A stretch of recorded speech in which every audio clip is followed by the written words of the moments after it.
Once again, good morning to all of you.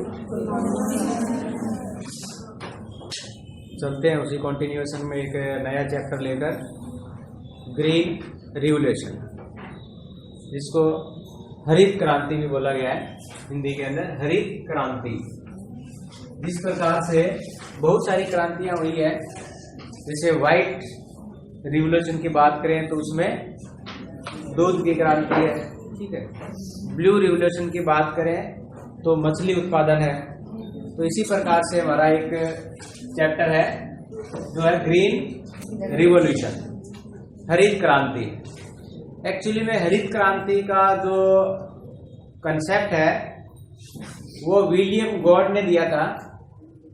इसका जो यदि हम शब्द की इसकी बात करें उसकी सबसे पहले जो ग्रीन रिवोल्यूशन जो वर्ड है वो विलियम गॉड ने उसका यूज किया था। लेकिन सही मायने में इसको जो इम्प्लीमेंट की बात करें, इसको लागू करने की बात करें तो वो डॉक्टर नॉर्मन ई बरलॉग ने किया था। तो इसके अंदर क्या होता है कि जो ग्रीन रिवोल्यूशन है, इसमें जो भी हमारे फूड ग्रेन है, खाद्यान्न जो क्रॉप्स है, उनकी प्रोडक्शन को इंक्रीज करना। How to increase the production of food grain, क्योंकि 1960s के आसपास में जो वर्ल्ड की पॉपुलेशन भी इंक्रीज हो रही थी, इंडिया की पॉपुलेशन भी बढ़ रही थी। तो उस हिसाब से यदि बात करें तो हमारा जो फूड ग्रेन था, हमारी जो क्रॉप्स थी, वो उसका प्रोडक्शन कम था। तो आने वाले टाइम में बढ़ती हुई पॉपुलेशन की डिमांड को हमें पूरा करना था, इसलिए धीरे धीरे इसके अंदर भी, यानी कि क्रॉप्स के अंदर भी, एग्रीकल्चर के अंदर भी क्रांति आनी शुरू हुई, जिसको हम ग्रीन रिवोल्यूशन के नाम से जानते हैं। एक्चुअली में जो ग्रीन रिवोल्यूशन क्या है, ग्रीन रिवोल्यूशन की यदि हम बात करें तो इसके अंदर हम हाई यील्ड वेराइटीज, ठीक है, जो सीड्स है उनका यूज करना, और उनको यूज करने के बाद में उसमें मैक्सिमम इनपुट देना। मैक्सिमम इनपुट का मतलब है कि उसके अंदर इरिगेशन है, पेस्टिसाइड्स है, फर्टिलाइजर्स है, या मशीनरीज है, या लेबर्स है, कुछ भी हम उसमें जितना मैक्सिमम इनपुट देंगे उतना ही हमारा मैक्सिमम आउटपुट आएगा। तो ग्रीन रिवोल्यूशन क्या है, वो इनपुट है एग्रीकल्चर के अंदर in the form of high yield varieties seeds, और इसके साथ साथ में chemicals, fertilizers and machineries and irrigation, so that we can get maximum output from the agriculture. तो ग्रीन रिवोल्यूशन का मतलब इसमें यही है कि कृषि के अंदर हम ज्यादा से ज्यादा निवेश करें, इस रूप में, अच्छी उन्नत बीजों के रूप में, खाद के रूप में, मशीनों के प्रयोग के रूप में, और अच्छी सिंचाई सुविधा के द्वारा, ताकि हमारा जो क्रॉप्स का जो प्रोडक्शन है वो इंक्रीज हो सके, बढ़ सके। तो इसमें हम बात करते हैं कि जो हमारी जो ग्रीन रिवोल्यूशन है, ठीक है, इंडिया के अंदर 1960s के बाद भारत जब इंडिपेंडेंस हुआ, यानी कि स्वतंत्र हुआ, तो उसके बाद में हमारी जो फर्स्ट जो 5 इयर्स प्लान था 1951 के अंदर, तो उस टाइम भी शुरू वाले जो 2-3 प्लान थे उसके अंदर एग्रीकल्चर को, मतलब उसमें ज्यादा इन्वेस्ट के लिए जोर दिया गया, ताकि हमारी बढ़ती हुई पॉपुलेशन और साथ साथ में हमारा जो एग्रीकल्चर का जो सिस्टम था उसमें इम्प्रूवमेंट हो सके, ताकि ज्यादा से ज्यादा हम क्या है प्रोडक्शन ले सके। तो इसके लिए इंडिया के अंदर 1960-17 के अंदर जो ग्रीन रिवोल्यूशन का जो प्रभाव हुआ, उसके अंदर काफी सारा उत्पादन हुआ एज कम्पेयर टू द 1960, 64 और 65 के कंपैरिजन में, ठीक है। तो आज हम बात करते हैं कि ग्रीन रिवोल्यूशन के वो कौन कौन से साइलेंट फीचर्स हैं, कौन कौन सी विशेषताएं हैं जिसके द्वारा हम इसको स्टडी कर सकते हैं। तो चलिए शुरू करते हैं। The salient features of green revolution, यानी कि जो हमारी हरित क्रांति है उसके मुख्य बिंदुओं की बात करें तो वो कौन कौन से है जिसके द्वारा जो है ये क्रांति आई। तो फर्स्ट इसके अंदर आता है हाई यील्ड वेराइटीज सीड्स, यानी कि उन्नत बीज। उन्नत बीजों की यदि हम बात करें तो उन्नत बीज वो बीज होते हैं, ऐसे हाई वेराइटीज सीड्स होते हैं जिनको जो है यदि हम मैक्सिमम इरिगेशन प्रोवाइड करवाएं तो उनसे से ज्यादा हम फसलें ले सकते हैं, ठीक है। तो इस प्रकार की यदि हम सीड्स की बात करें तो इंडिया के अंदर और इंडिया से बाहर भी काफी सारे बीजों की जो वेराइटीज डेवलप हुई, ताकि उसमें अधिक हम पानी देकर, अधिक उसके अंदर उर्वरक देकर, अधिक खाद देकर उससे ज्यादा हम प्रोडक्शन ले सकते हैं। जैसे कि जो गेहूं का जो हमने इसका हाई यील्ड वैरायटी सीड्स को तैयार किया, उसको हमने मैक्सिको से लिया है, ठीक है। और चावल का जो है वो मनीला यानी कि जो फिलीपींस है, वहां पर इंटरनेशनल राइस इंस्टीट्यूट है, वहां से जो है चावल की जो क्रॉप्स है यानी कि जो सीड्स है उसको लेके बाद में धीरे धीरे इंडिया के अंदर भी बहुत सारी बाजरा की है, गेहूं की है, वीट की है, इन सब की अलग अलग जो है सीड्स की वेराइटीज तैयार की गई, ताकि उनको जिस प्रकार की क्लाइमेटिक कंडीशन है उसी के अकॉर्डिंग उनको ग्रो किया जाए और मैक्सिमम प्रोडक्शन हम ले सके। तो इसके अंदर सबसे पहला जो इनपुट रहेगा वो रहेगा हाई यील्ड वैरायटी सीड्स से, अधिक उपज देने वाले बीजों का प्रयोग। और इसके अंदर ज्यादा से ज्यादा जो बीज प्रयोग किए गए हैं वो गेहूं और राइस के लिए यूज हुए हैं। बाकी दूसरी क्रॉप्स भी है जिसके अंदर जैसे बाजरा की हम बात करें या दूसरे हम बात करें। दूसरा हमारा इसके अंदर जो पॉइंट रहेगा use of chemical fertilizer. Use of chemical fertilizer इस हाई यील्ड वेराइटीज के अंदर हम ज्यादा उपज कैसे प्राप्त कर सकते हैं? इसमें बीजों को बोने के बाद में, उसमें इरिगेशन देने के बाद में जितना ज्यादा हम फर्टिलाइजर्स का यूज करेंगे उतनी ही ज्यादा हमारे पास में क्रॉप्स का प्रोडक्शन होगा। तो यदि हम पहले की बात करते हैं तो पहले इतना जो कंजप्शन नहीं होता था फर्टिलाइजर्स का एग्रीकल्चर के अंदर। अब यदि हम बात करें पर हेक्टेयर के हिसाब से तो पंजाब के अंदर, आंध्र प्रदेश के अंदर मैक्सिमम वो जो है हरियाणा के अंदर पर हेक्टेयर के हिसाब से उनका फर्टिलाइजर का कंजप्शन ज्यादा है, और जिसकी वजह से यहाँ पर हेक्टेयर यानी कि पर एकड़ की बात करें तो यहाँ पर उपज उनकी ज्यादा हो रही है, चाहे वो चावल की बात हो रही है चाहे वो गेहूं की बात हो रही है। यदि हम 1940-50 के आसपास में देखें तो हो सकता है वो 20 या 30 जो है मन या जिसकी हम बात करते हैं या 10 क्विंटल या 20 क्विंटल की बात करें, लेकिन अब जो है यहाँ का जो प्रोडक्शन है वो 40-50 जो है क्विंटल के आसपास में, ठीक है, या इससे थोड़ा कम। कहने का मतलब है कि प्रोडक्शन के अंदर इंक्रीज हुआ है किसकी वजह से? हाई वैरायटी सीड्स की वजह से और due to the chemical fertilization से यूज। आज देख सकते हैं कि आप जितने भी किसान हैं वो ज्यादा से ज्यादा जो फर्टिलाइजर यूज करते हैं ताकि फसल को जल्दी तैयार किया जा सके और उसमें अधिक मात्रा में उत्पादन लिया जा सके। एक्सटेंशन इन इरिगेशन फैसिलिटीज यानी कि जो सिंचाई की सुविधा है उसमें बढ़ोतरी करके, क्योंकि ये जितने भी उन्नत बीज है उनका उपयोग हम तब तक नहीं कर सकते जब तक उसमें हम ज्यादा मात्रा के अंदर सिंचाई ना दे, ठीक है। दे डिमांड या दे रिक्वायर मोर इरिगेशन, ठीक है। तो ज्यादा इरिगेशन देंगे तभी क्या है वो हमें ज्यादा प्रोडक्शन देंगे। तो इससे धीरे धीरे हमने क्या किया है, एक्सटेंशन इन इरिगेशन, हमने सिंचाई के अंदर भी काफी सारा विस्तार किया है।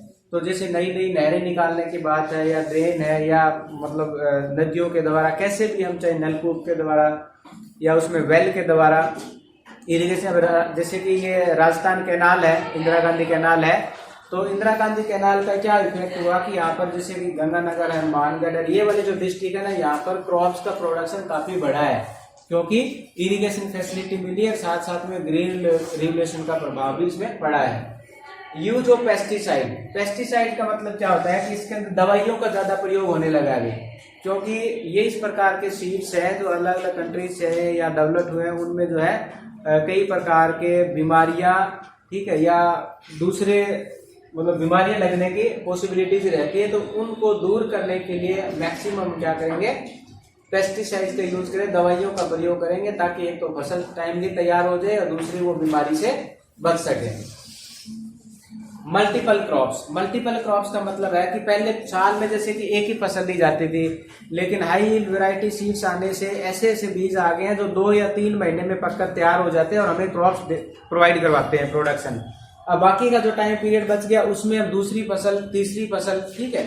तो इस प्रकार से मल्टीपल क्रॉप्स हम जो है एक ईयर के अंदर ले सकते हैं, जिसके अंदर हम 2 या 3 फसलों का भी उत्पादन कर सकते हैं। तो जब पूरे एक साल में एक फसल लेंगे उससे कितना उत्पादन होगा, यदि हम उसी टाइम पीरियड के अंदर यानी कि एक साल में 3-3 फसलें हम ले रहे हैं तो इसका मतलब हमारा जो प्रोडक्शन इंक्रीज हो रहा है।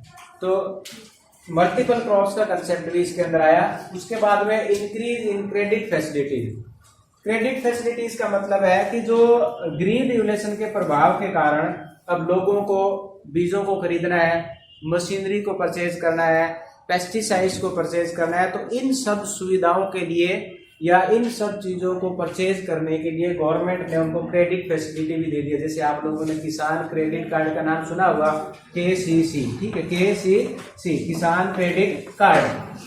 ये जिनके पास में जमीन है, ठीक है, 1 एकड़ 2 एकड़ 3 एकड़, उसके हिसाब से उसको पेमेंट मिल जाती है और उस पेमेंट से फिर क्या है अपने एग्रीकल्चर के इक्विपमेंट वो खरीद सकता है। ठीक है, एग्रीकल्चर के इक्विपमेंट खरीद सकता है, चाहे वो हार्वेस्टिंग की मशीन है, चाहे वो थ्रेसर है, पेस्टिसाइड है, या जो भी कुछ चीजें हैं उनको वो खरीद सकता है। तो इससे गवर्नमेंट ने उनको क्या दिया, क्रेडिट फैसिलिटी दी है, ताकि जिन किसानों के पास में जो फार्मर के पास में जो पुअर फार्मर है या जिनके पास में फैसिलिटी नहीं है, they also purchase the machinery, pesticide, high yield variety seeds, ठीक है, for the implementation of the green regulation.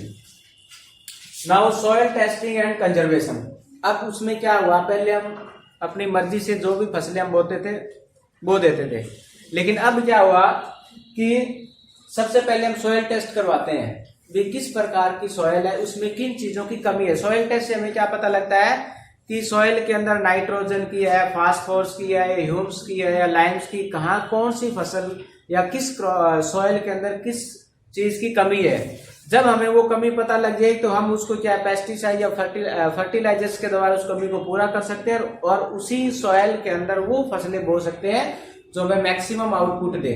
ठीक है, दूसरा इसके साथ साथ में हमने क्या कंजर्वेशन भी इसमें करना शुरू कर दिया, सॉइल का कंजर्वेशन। चाहे हम इरिगेशन की बात करें, इरिगेशन फैसिलिटी से क्या होगा कि ज्यादा सॉइल का कंजर्वेशन नहीं कर सकते, लेकिन इसके अंदर जो है हम मान लीजिए कहीं कहीं पर हम ड्राई फार्मिंग भी करते हैं।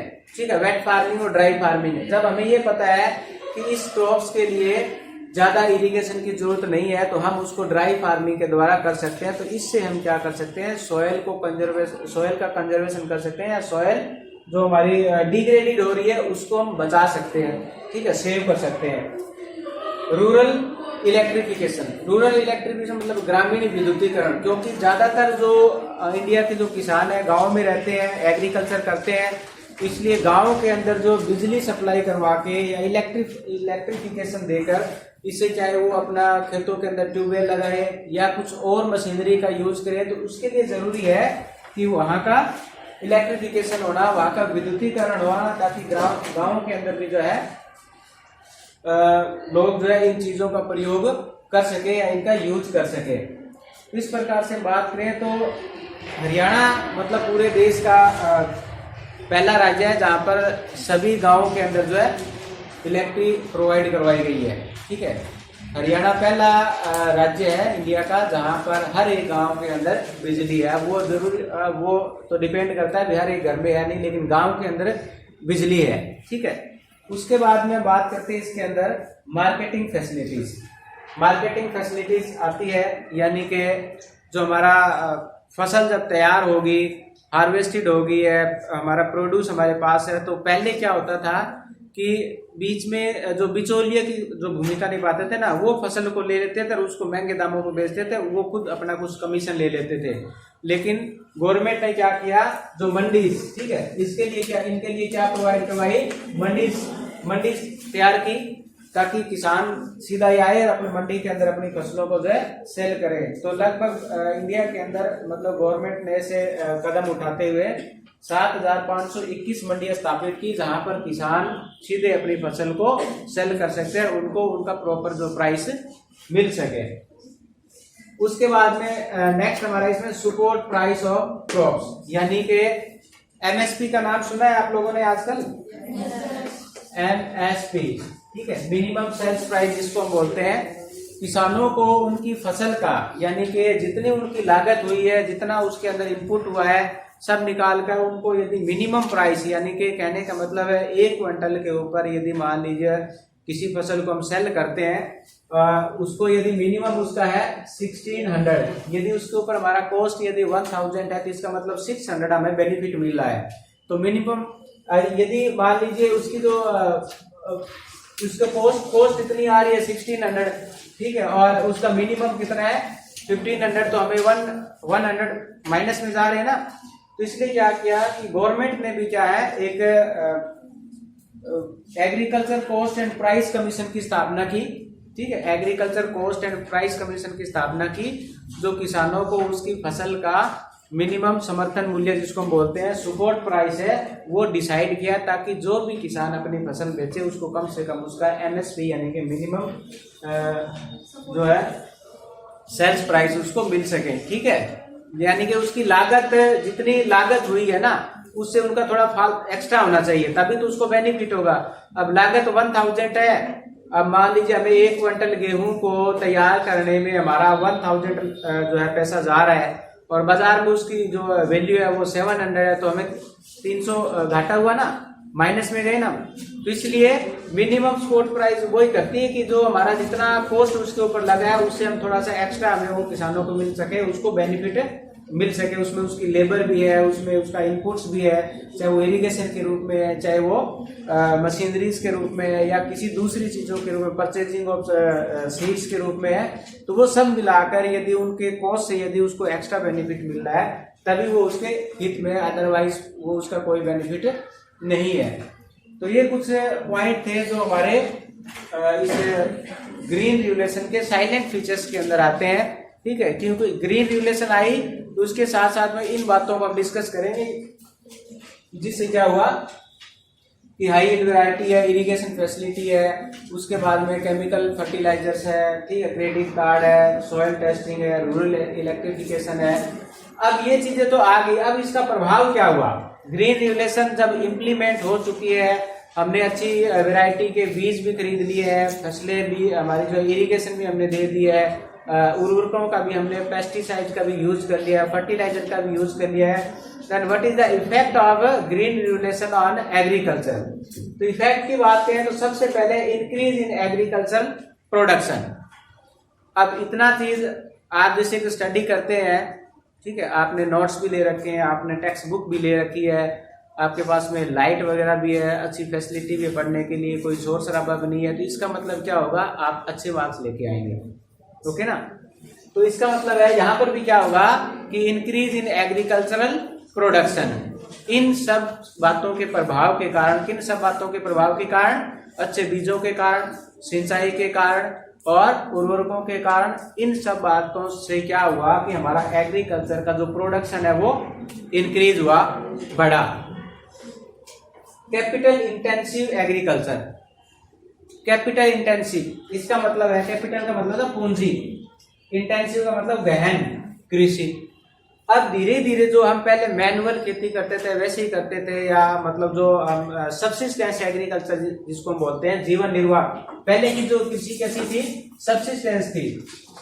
सब्सिस्टेंस इसको बोलते हैं जीवन निर्वाह। जीवन निर्वाह वही होती है जिसमें जितनी हम फसल बोते हैं उतना हम कंजप्शन कर लेते हैं फैमिली के लिए, थोड़ा बहुत एक्स्ट्रा बच जाए तो उसको हम लोकल मार्केट के अंदर सेल कर सकते हैं। But in this agriculture system और green regulation, the agriculture is turn into the capital intensive. इसका मतलब है कि इसके अंदर यदि हमें ग्रीन रेगुलेशन को अडॉप्ट करना है तो हमें इसके लिए ज्यादा पैसा चाहिए। ठीक है, वी रिक्वायर्ड मोर मनी, किसके लिए?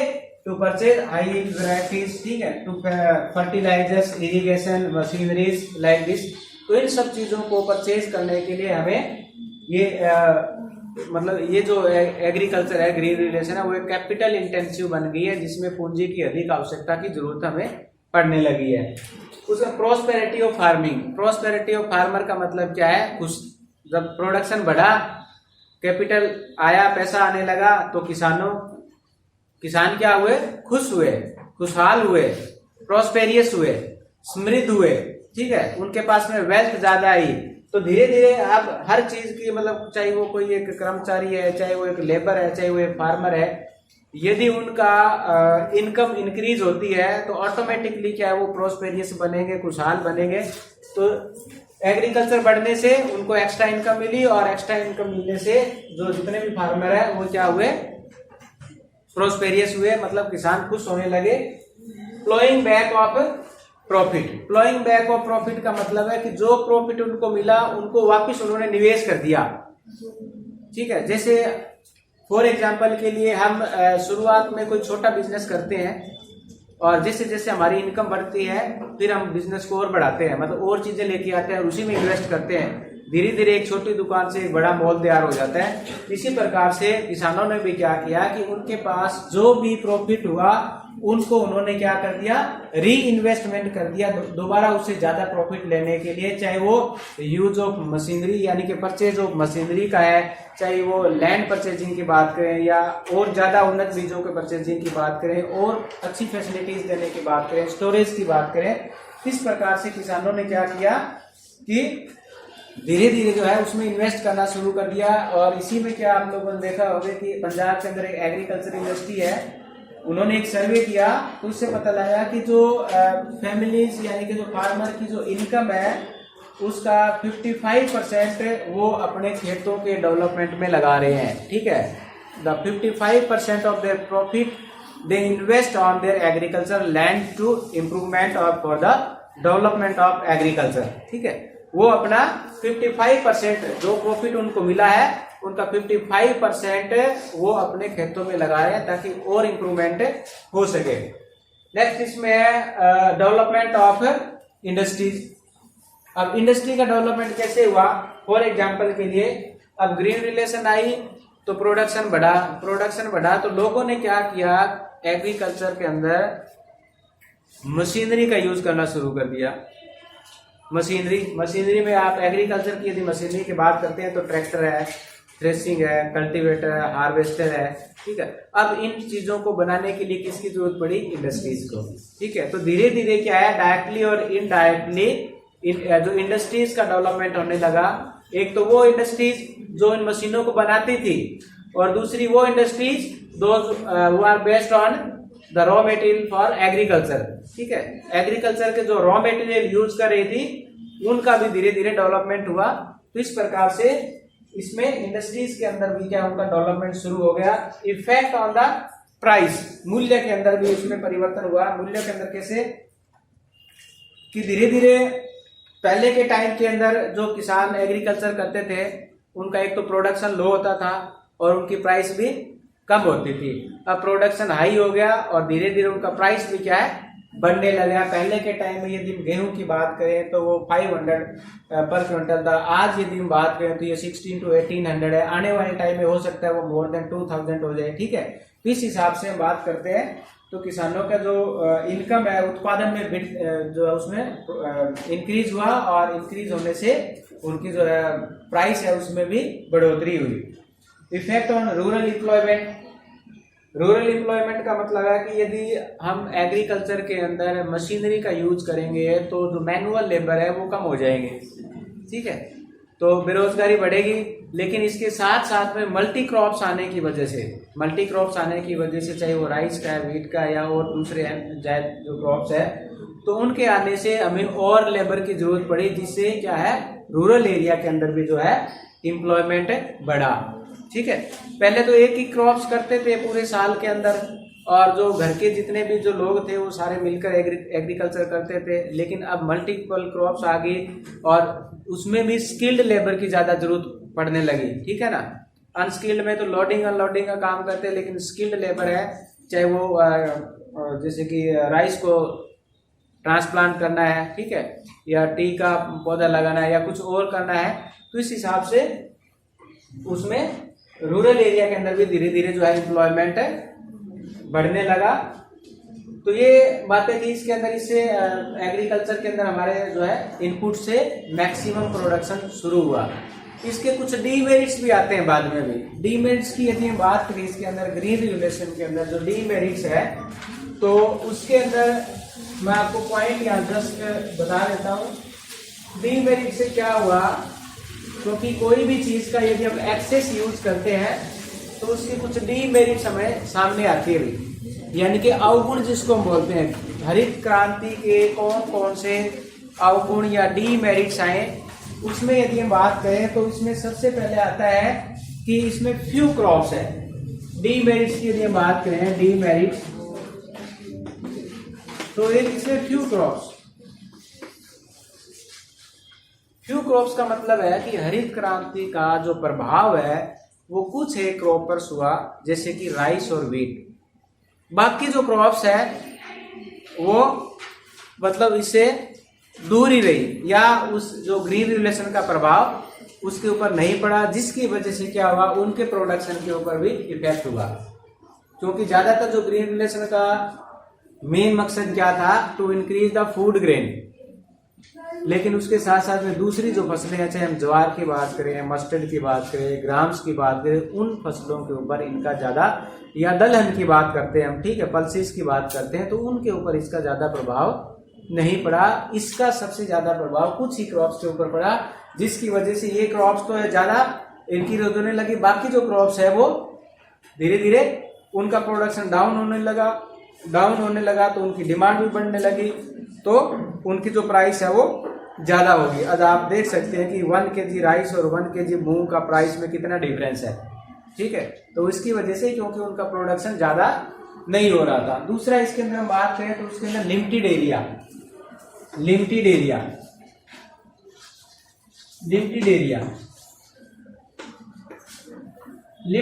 की बात करें तो इसके अंदर क्या है, इसका जो आप यदि इंडिया के अंदर इसका डिस्ट्रीब्यूशन देखते हैं तो ग्रीन रिवोल्यूशन का जो प्रभाव है वो आप हरियाणा, पंजाब, वेस्टर्न यूपी और कुछ राजस्थान का जहां इरिगेटेड पार्ट है वहां पर इसका प्रभाव पड़ता है। बाकी आप चाहे नॉर्थ ईस्ट इंडिया देख लो, साउथ के अंदर चले जाओ, या आपका जम्मू कश्मीर, हिमाचल प्रदेश देख लो, इनके अंदर इसका कोई प्रभाव नहीं हुआ, क्योंकि ये एक पैकेज टेक्नोलॉजी थी, ठीक है। एक पैकेज जो है जिसको हम बोलते हैं, मतलब पैकेज टेक्नोलॉजी, इसके अंदर वो इस प्रकार के एरिया के अंदर इसको इम्प्लीमेंट होना था जहाँ फ्लैट लैंड हो, इरिगेशन फैसिलिटी हो, ठीक है, फर्टाइल उसमें सोइल हो, ताकि उसके अंदर मैक्सिमम इनपुट देकर हम हाई यील्ड वैरायटी सीड से, इरिगेशन से, पेस्टिसाइड से, मशीनरी से उसका मैक्सिमम प्रोडक्शन लिया जा सके। लेकिन रेस्ट ऑफ इंडिया के अंदर इस प्रकार की फैसिलिटी थी नहीं, इसलिए वहां पर ये इम्प्लीमेंट नहीं हो सकी। इससे फिर क्या हुआ, रीजनल डिस्पैरिटीज बन गई, ठीक है। एक तो इसमें आई इकोनॉमिक इनइक्वालिटी,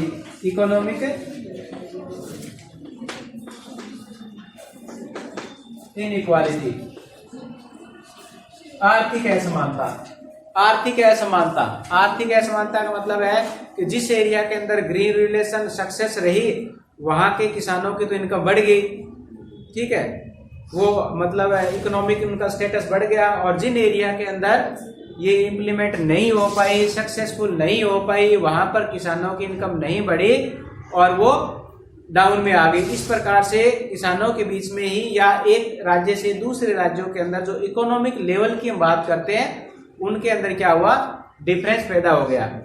तीसरा इसके अंदर, चौथा ये बात है रीजनल डिस्पैरिटीज, ठीक है, रीजनल डिस्पैरिटीज, क्षेत्रीय असमानता जिसको हम बात करते हैं, क्षेत्रीय असमानता। जिस प्रकार से इकोनॉमिक इनइक्वालिटी है उसी प्रकार से ये क्षेत्र में असमानता फैल गई। असमानता का मतलब है कि when there is a disparity in the level of development in the field of agriculture, transport, education, medical facilities, ठीक है, the some state are forward and some are lagged behind, so this gap between these two states are known as the disparities, ठीक है। तो इससे क्या हुआ कि दो राज्यों के बीच में मतलब असमानता उत्पन्न होगी, डिस्पैरिटीज होगी, क्योंकि एक राज्यों के अंदर तो एग्रीकल्चर बढ़ा, उससे उसका इंफ्रास्ट्रक्चर भी बढ़ा, उसका रोड वगैरह सब इंक्रीज हो गए, लेकिन दूसरा जो राज्य है वहां पर कुछ इसका इफेक्ट नहीं हुआ। तो दो राज्यों के अंदर मतलब एक ही देश के दो पार्ट्स के अंदर उसमें क्षेत्रीय असमानता भी हमें देखने को मिलती है, ठीक है। Advantage to the big landlord, इसमें और उसका क्या हुआ कि जो बिग लैंडलॉर्ड है, ठीक है,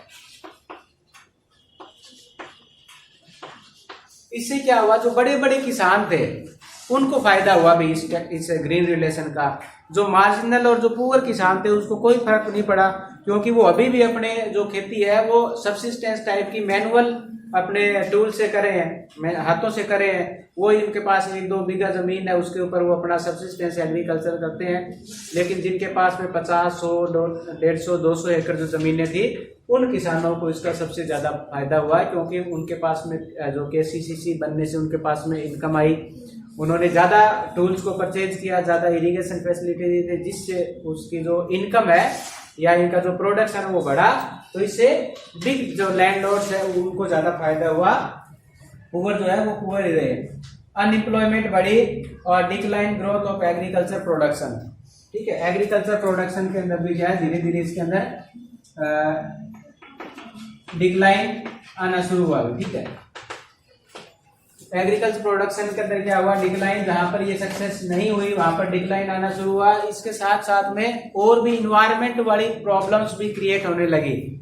ठीक है, वाटर लॉगिंग की प्रॉब्लम्स, जहां एक्सेस इरिगेशन है वहां पर वाटर लॉगिंग की प्रॉब्लम शुरू होने लगी। साथ साथ में वहां की जो लैंड है वो धीरे धीरे बैरन लैंड के अंदर कन्वर्ट होने लगी। राजस्थान के अंदर जो कैनाल जाती है उसके आसपास का जो एरिया है, आप देखो कि एक बार तो उनका प्रोडक्शन बढ़ा, लेकिन लंबे समय तक एक्सेस इरिगेशन देने से वहां पर जो है जल भराव की समस्या, वाटर लॉगिंग जिसको बोलते हैं, और धीरे धीरे वो भूमि है जो कृषि के अयोग्य होनी शुरू हो चुकी है, क्योंकि वहां पर अब ज्यादा फसलें नहीं होती है। तो सरकार ने फिर उसको रिक्लेम करना शुरू किया कि वहां पर उन फसलों को लगाया जाए जिनमें पानी की कम जरूरत पड़ती है। ड्राई लैंड फार्मिंग को वहां पर प्रमोट किया जा रहा है, ड्रिप सिस्टम को वहां पर प्रमोट किया जा रहा है, फाउंटेन एग्रीकल्चर जो वहां पर उसको प्रमोट किया जा रहा है, ताकि हम इन्वायरमेंट प्रॉब्लम